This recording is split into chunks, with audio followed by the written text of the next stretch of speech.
आज एक ऐसा सवाल लेकर हम आपके सामने आए हैं जिसे सुनते ही मन थोड़ा असहज हो जाता है, दिल तेज धड़कने लगता है और आत्मा के किसी कोने में छुपा डर जाग उठता है। सवाल सीधा है, लेकिन उसका उत्तर बेहद गहरा है। क्या कलयुग में भगवान इंसान बनकर हमारे बीच रहते हैं? क्या वे इस भीड़, इस भागदौड़, इस आधुनिक दुनिया में साधारण कपड़ों में साधारण चेहरों के साथ हमारे ही जैसे बनकर घूमते हैं? और अगर ऐसा है, तो सबसे बड़ा सवाल ये है कि क्या हम उन्हें पहचान पाएंगे या हमेशा की तरह हम उन्हें नज़रअंदाज कर देंगे? कलयुग को हमेशा से ही अधर्म, पाप, अहंकार और स्वार्थ का युग कहा गया है। शास्त्रों में लिखा है कि इस युग में सच्चाई सबसे कमजोर होगी और झूठ सबसे ताकतवर। रिश्ते स्वार्थ से चलेंगे, धर्म दिखावा बन जाएगा और इंसान खुद को ही भगवान समझने लगेगा। लेकिन इन्हीं शास्त्रों में कुछ ऐसे संकेत भी छुपे हुए हैं जो बहुत कम लोग पढ़ते हैं, बहुत कम लोग समझते हैं और उससे भी कम लोग उस पर सोचने की हिम्मत करते हैं। संकेत इस ओर इशारा करते हैं कि जब अधर्म अपनी चरम सीमा पर पहुंचता है, तब ईश्वर स्वयं को पूरी शक्ति के साथ नहीं, बल्कि एक साधारण रूप में प्रकट करते हैं। भगवान राम जब आए तो राजा के रूप में आए, भगवान कृष्ण जब आए तो राजकुमार के रूप में आए। लेकिन कलयुग के बारे में कहा गया है कि यहाँ भगवान की पहचान करना सबसे कठिन होगा, क्योंकि वे किसी सिंहासन पर नहीं बैठेंगे, न उनके सिर पर मुकुट होगा, न उनके पीछे कोई सेना होगी। वे हमारे बीच होंगे, बिल्कुल हमारे जैसे। यही कारण है कि कलयुग को परीक्षा का युग कहा गया है। यहाँ भगवान शक्ति से नहीं, पहचान से परखे जाते हैं। सोचिए, अगर आज भगवान आपके सामने खड़े हों तो आप उन्हें कैसे पहचानेंगे? क्या उनके चेहरे पर कोई चमक होगी? क्या उनके आसपास कोई रोशनी होगी? या क्या वे किसी चमत्कार से खुद को साबित करेंगे? शास्त्र कहते हैं कि कलयुग में भगवान चमत्कार नहीं दिखाते, क्योंकि चमत्कार इंसान को आकर्षित करते हैं लेकिन बदलते नहीं।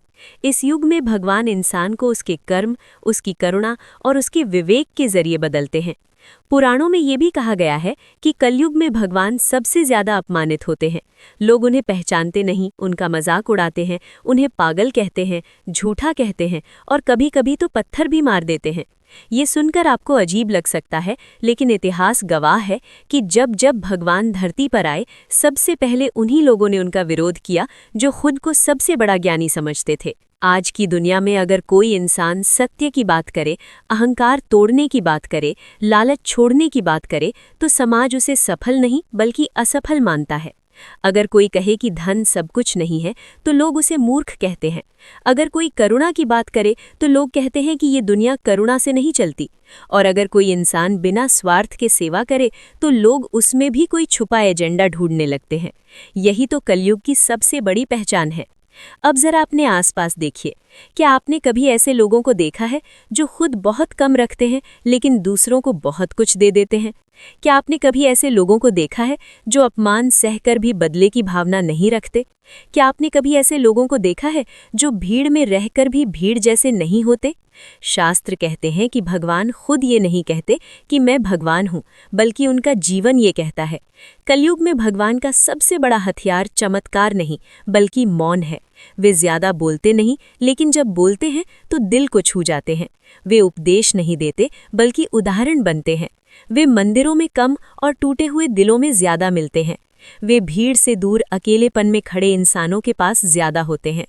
कहा जाता है कि इस युग में भगवान उन लोगों के रूप में आते हैं जिन्हें समाज महत्व नहीं देता। कोई उन्हें गरीब समझता है, कोई पागल, कोई साधु, कोई भिखारी, तो कोई साधारण मजदूर। लेकिन यही उनकी सबसे बड़ी परीक्षा है। अगर भगवान राजा बनकर आए तो सब झुक जाएंगे। अगर वे चमत्कार दिखाएं तो सब मान जाएंगे। लेकिन अगर वे साधारण इंसान बनकर आएं तो सिर्फ वही उन्हें पहचान पाएगा जिसके भीतर अहंकार नहीं होगा। एक बहुत पुरानी कथा है कि एक बार भगवान ने अपने भक्तों की परीक्षा लेने के लिए एक वृद्ध साधु का रूप लिया। वे दर दर भटकते रहे, लेकिन किसी ने उन्हें पहचान नहीं पाया। किसी ने उन्हें पानी नहीं दिया, किसी ने भोजन नहीं दिया और कुछ ने तो उन्हें डांटकर भगा भी दिया। अंत में जब उन्होंने अपना असली रूप दिखाया, तब लोगों को समझ आया कि उन्होंने किसे ठुकराया था, लेकिन तब बहुत देर हो चुकी थी। आज भी यही हो रहा है। सिर्फ फर्क इतना है कि आज भगवान अपना असली रूप दिखाते नहीं हैं। वे चुपचाप चले जाते हैं और इंसान अपने अहंकार में ये सोचता रह जाता है कि उसने सही किया। शायद यही कारण है कि कलयुग में दुख इतना ज्यादा है, क्योंकि हमने पहचानना ही छोड़ दिया है। शास्त्रों में ये भी कहा गया है कि कलयुग में भगवान की पहचान करने वाले बहुत कम होंगे, लेकिन उन्हीं के कारण दुनिया संतुलन में रहेगी। वे लोग जिनका दिल साफ है, जिनके भीतर करुणा है, जिनके भीतर दूसरों के दर्द को महसूस करने की क्षमता है।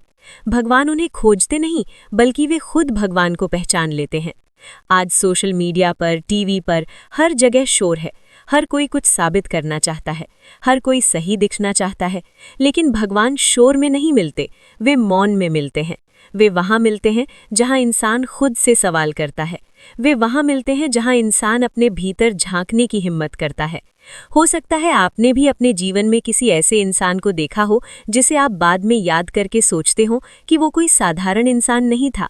शायद उसने आपको बिना कारण मदद की हो, शायद उसने आपको ऐसे समय में सहारा दिया हो जब कोई और नहीं था, शायद उसने आपसे कुछ ऐसा कहा हो जो आज भी आपके भीतर गूंजता हो। शास्त्र कहते हैं कि भगवान अक्सर ऐसे ही क्षणों में हमारे जीवन में प्रवेश करते हैं। कलयुग में भगवान किसी एक धर्म, किसी एक जाति, किसी एक देश तक सीमित नहीं होते। वे हर उस जगह होते हैं जहां इंसान इंसान के लिए खड़ा होता है। वे हर उस हाथ में होते हैं जो गिरते हुए को सहारा देता है। वे हर उस आंख में होते हैं जो दूसरे के दर्द पर नम हो जाती है। अब सवाल ये नहीं है कि भगवान कलयुग में आते हैं या नहीं। असली सवाल ये है कि अगर वे आपके सामने आए तो क्या आप उन्हें पहचान पाएंगे, या आप भी उन्हें उसी भीड़ का हिस्सा समझकर आगे बढ़ जाएंगे? क्या आपका दिल इतना खुला है कि वो बिना रूप, बिना पहचान, बिना नाम के भी ईश्वर को स्वीकार कर सके? शायद इसीलिए कहा गया है कि कलयुग में भक्ति सबसे कठिन है, क्योंकि यहाँ भक्ति का मतलब मंदिर जाना नहीं, बल्कि इंसान बनना है। यहाँ भक्ति का मतलब पूजा करना नहीं, बल्कि करुणा रखना है। यहाँ भक्ति का मतलब भगवान को ढूंढना नहीं, बल्कि खुद को इतना शुद्ध करना है कि भगवान खुद चलकर आपके पास आ जाएं। अगर ये वीडियो आपको सोचने पर मजबूर कर रहा है, अगर आपके मन में हलचल पैदा कर रहा है, तो समझ लीजिए कि शायद आप उस रास्ते पर हैं जहाँ पहचान शुरू होती है, क्योंकि भगवान बाहर नहीं, भीतर पहचाने जाते हैं। और अंत में सिर्फ इतना ही कहना है कि अगली बार जब आप किसी साधारण इंसान से मिले तो उसे हल्के में मत लीजिए। कौन जाने कलयुग में भगवान सबसे साधारण चेहरे के पीछे मुस्कुरा रहे हों।